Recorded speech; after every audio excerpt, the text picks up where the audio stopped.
It's a mess. It's a fucking mess.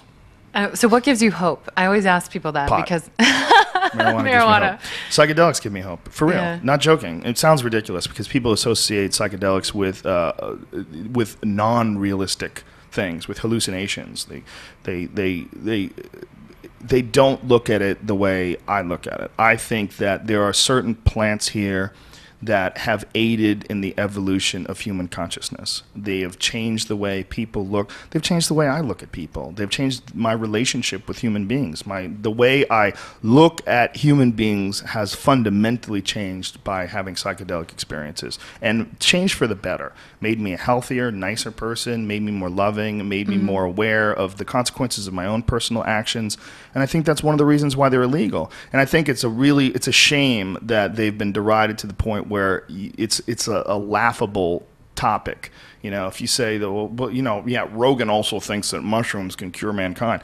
Well, guess what? They could. If we all had really intense mushroom trips, first of all, people would come out of that with a complete reset. They'd come out with that, you would be healthy, but you would have a complete reset of the way you view eternity, the way you view this situation that we're in. We're so caught up in our own little culture and our own little situation that we have constructed and that we're fighting against and trying to control these various aspects that we don't even think, we don't take the time to think about the incredible majesty of just life itself and how amazing it is and how incredible it is that you have friends and loved ones and how incredible it is that you can have sex and that you could drink wine and you could eat steak and you could go to a movie and you can drive a car. We live in a fucking fantasy world.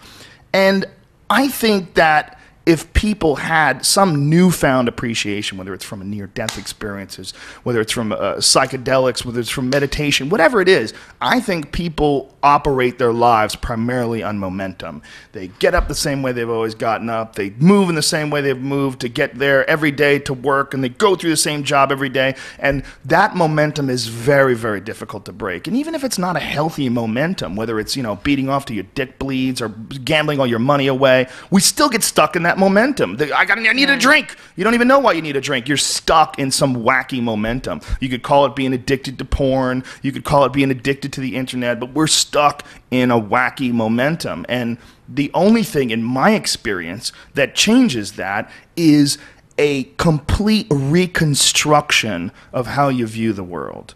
And the only way to do that is to step away. You have to have some sort of a disconnect, some sort of an experience where you get an objective look at things for the first time. You look at things as if you were someone completely unattached to every single aspect of your life and the lives of all the people around with you, but you get to see it like mapped out in front of you clearly and cleanly, with no ego, with no financial repercussions, with no, just you get to really see what it is. And that's not fucking possible for most people without some form of psychedelic experience.